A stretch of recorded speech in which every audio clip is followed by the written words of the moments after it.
for another edition of the Hey USA podcast. As you can see of our new intro, we kind of upgraded things.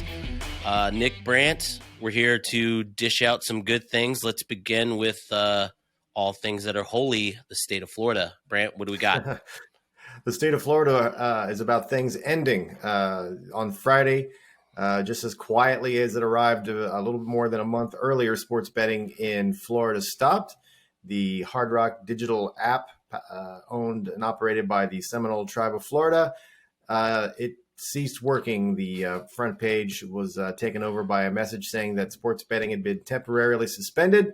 Emails followed, and panic started to sort of reach out through the network of folks that were using it.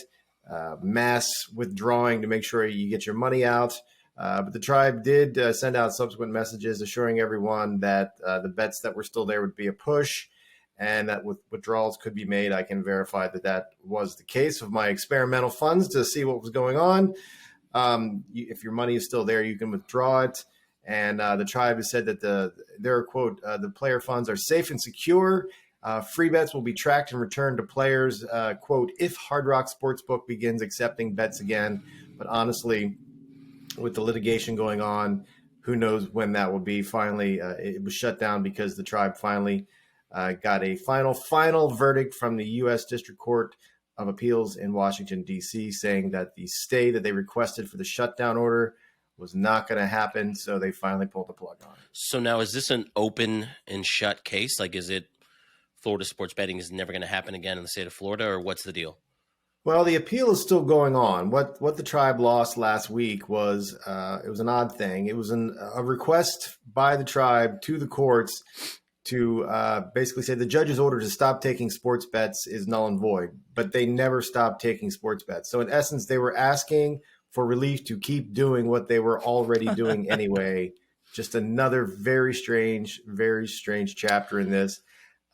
It doesn't seem from all of the wording and all of the verdicts we've had coming out from the judges that they are just not buying that this compact does not violate the Indian Gaming Regulatory Act, which says that tribes cannot offer sports betting off tribal land. The only way to do that, and the way the tribes have done that in other states, is to enter into deals with states beyond the compact. And for that to happen, the state legislatures have to legalize sports betting through that process.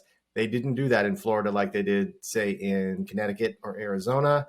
So sports betting was the only avenue the state ratified the compact, and that's what made it legal. So there we are. It honestly could be a couple of years now because there's outside interests such as DraftKings and FanDuel, all the normal players that want to get in. There's petition drives to trying to get sports betting back on the ballot in Florida.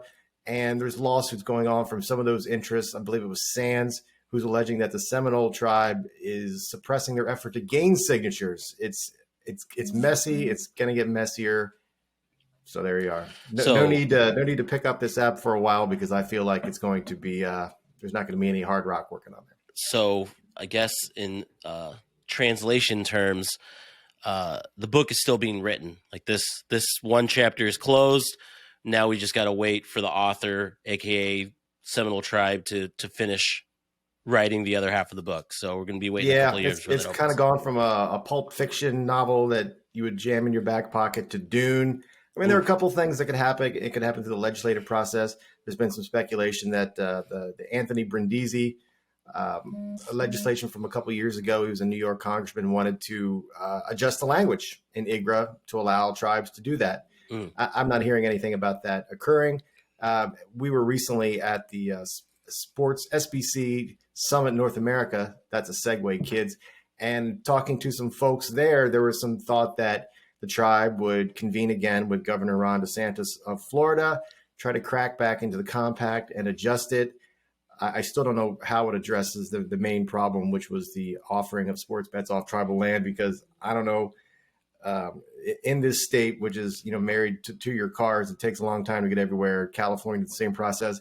I don't know how many people are going to be interested in rolling down to the Hard Rock Casino to place a bet there physically, and it feels like it's going to be mobile or nothing. And with the judge striking down this compact, it totally invalidated it, taking gambling back to the previous compact, which means no retail sports betting either, no craps, no roulette. So truly square one here in Florida. Now, would you say that this is a strike against DeSantis' political career?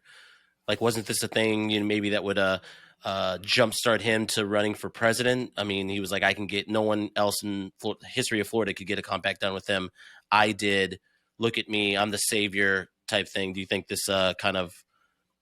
Well, when you take this into the context of a lot of the political resume of Ron DeSantis in Florida, it's sort of in keeping with his history.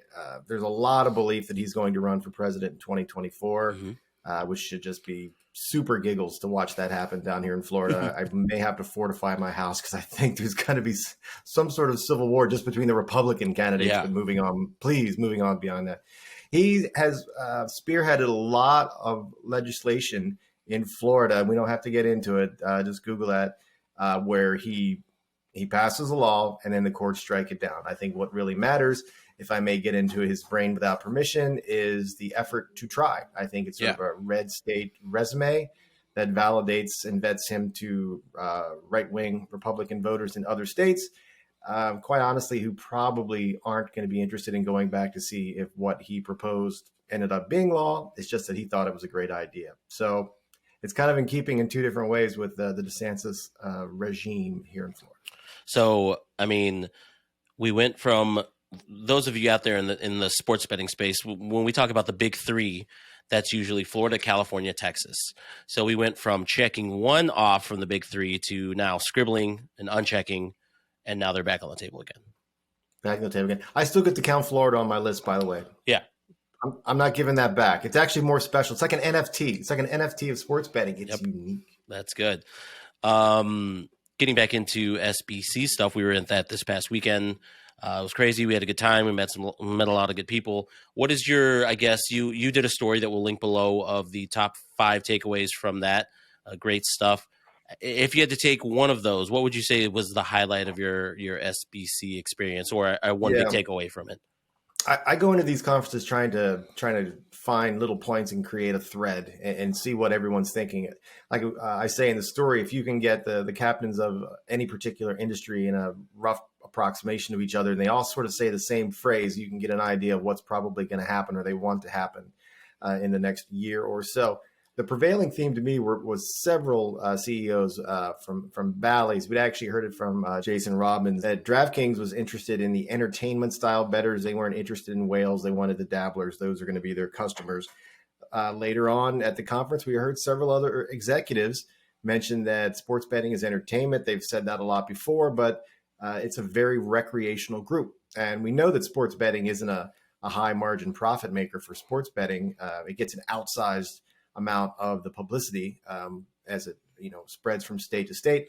But the new wave seems to be luring folks in with a sports bet and then giving them something else that's maybe not a sports bet to do. We heard one CEO actually say that they would love to combine non-skill based things with the sports bet to take the sports out of the sports bet. If you having an idea that the Packers are going to beat the Texans is a little bit dangerous. So after you place your bet on that, hey, let's do some online slots. I bet you can't figure that out, smart guy. So iCasino has always been the big moneymaker, and obviously anything that the companies can get to channel folks over to these other platforms is going to be big. And COVID, you have to take it with an asterisk. But as folks were locked down in their houses, looking at their walls and trying to find something not to be bored, a lot of them proved to be very interested in the casino. So the industry seems to be going that way, if it wasn't already. Certainly it was going to go that way anyway. Yeah, I'd say the big takeaway for myself, in-play betting. I mean, that's the way that people love enjoying the game. At least from my own perspective, I love betting on the action that's happening live, especially when I'm at a White Sox game, betting there in the stands with the beer in my hand, things like that. But from one of the panels that I sat in, it's kind of a first pitch, kind of like a Shark Tank-esque panel where a bunch of startups were pitching, new ideas. One of the common trends was how to make in-play betting more appealing to not only a younger generation, but just to people in general. One of the main points that they said was, why do you have to shift through 40 bets of Brooklyn Nets stuff when you're just trying to find the one bet that caters to Kevin Durant?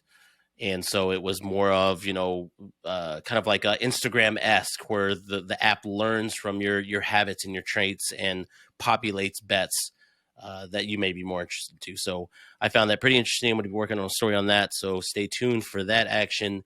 But yeah, Brant, what else we got?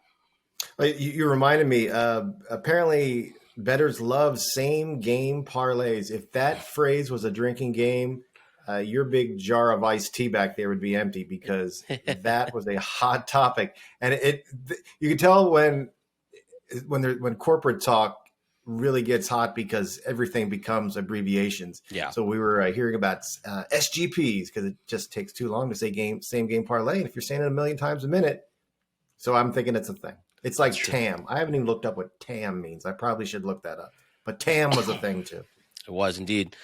Yeah. So as we said, look for those stories in the description below. Brant, any final thoughts before we head out from today?